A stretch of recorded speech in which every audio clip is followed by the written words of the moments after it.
Welcome to Star News. ఆషాఢ బోనాల నిర్వహణలో ఆలయాల్లోని శివసత్తులకు ప్రాధాన్యత ఇచ్చేందుకు దేవాదాయ పోలీస్ శాఖ అంగీకరించడం హర్షణీయమని జోగిని వైష్ణవిదేవి అన్నారు. మాదన్నపేటలోని నివాసంలో సమావేశం నిర్వహించారు. తమ సంఘంతో దేవాదాయ శాఖ కమిషనర్ పోలీసు అధికారులు సమావేశం నిర్వహించారని చెప్పారు. తమ సమస్యల పట్ల సానుకూలంగా స్పందించారని స్పష్టం చేశారని వెల్లడించారు. శివసత్తులకు బోనాల వేడుకల్లో తగిన ప్రాధాన్యత కల్పిస్తామని హామీ ఇచ్చారని అన్నారు.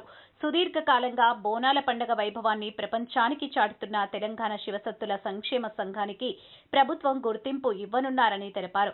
శివసత్తులను ప్రజలు దైవాంశంగా భావిస్తారని, తెలంగాణ సాంప్రదాయాలను ప్రతిబింబించే బోనాల పండుగలో శివసత్తులకు ప్రత్యేక స్థానం ఉన్నదని తెలిపారు. పోలీసులను కుటుంబ సభ్యులుగా భావిస్తామని అన్నారు. తాము అధికారులకు, పోలీసులకు వ్యతిరేకం కాదని, అందరినీ కుటుంబ సభ్యులుగా భావిస్తామని వివరించారు. నమస్తే అండి అందరికీ. నా పేరు వైష్ణవిదేవి. నిన్న చూసుకున్నట్టయితే ఎండోమెంట్ డిపార్ట్మెంట్ వాళ్ళు మాకు కాల్ చేసి మాకు ఇన్విటేషన్ ఇచ్చారు. ఎందుకనంటే ప్రతిసారి ఇలానే జరుగుతుంది బోనాల పండుగ. ఎందుకంటే ఒక పోలీసు వాళ్ళ అరాచకాలు నడుస్తున్నాయి అక్కడ. బోనాలకు కానీ, శివశక్తులకు కానీ, జోగినీలకు కానీ, ఇంకా ఎవరికైనా కానీ కూడా అక్కడ విలువ ఇవ్వట్లేదు. కాబట్టి మేము వాళ్ళకు ఒక మెమరాండం ఇచ్చాము. ఇచ్చినందుకు వాళ్ళు రెస్పాండ్ అయ్యి నిన్న మీటింగ్ పెట్టారు ఎండోమెంట్ డిపార్ట్మెంట్ వాళ్ళు. వాళ్ళు చాలా అంటే చాలా బాగా రిసీవ్ చేసుకున్నారు. మా కండిషన్స్ అన్ని మేము చెప్పినామన్నమాట. ఎందుకంటే బోనాలకు ఒక విలువ ఉండట్లేదు, అలాగే జోగినీలకు కానీ శివసత్తులుగా నూకేస్తున్నారు అని అంటే వాళ్ళు ఏమన్నారనంటే మీ ఎంబడి ఒక 20-30 మంది వస్తున్నారు అని చెప్పినారు. మా ఎంబడి అంత క్రౌడ్ అయితే ఉండదు, ఎందుకంటే మేము అట్లా అలంకరించుకొని బోనాలు తీసుకెళ్తున్నాం కాబట్టి పబ్లిక్ మమ్మల్ని చూడడానికి వస్తుండొచ్చు. కాబట్టి మా ఎంబడి ఉండేవాళ్ళు మాత్రమైతే ఒక 5-6 మందే ఉంటారు. అది కూడా నేను నిన్న ఎండోమెంట్ కమిషనర్ వాళ్ళకి కానీ, పోలీస్ కమిషనర్ వాళ్ళకి కానీ నేను చెప్పినాము. వాళ్ళు కూడా మంచిగా స్పందించారు. ప్లస్ ఏంటంటే బోనం వెంబడి ఒక 5 మందిని అలౌట్ చేస్తానన్నారు. ఎందుకనంటే బోనం ఎత్తుకున్నప్పుడు పూజ సామాన్లు ఉంటాయి మాకు. పసుపు కుంకుమ కానీ, ఇరగోలలు కానీ, గవల దర్శనాలు కానీ, గుమ్మడికాయలు కానీ, నిమ్మకాయలు కానీ కొన్ని ఉంటాయి.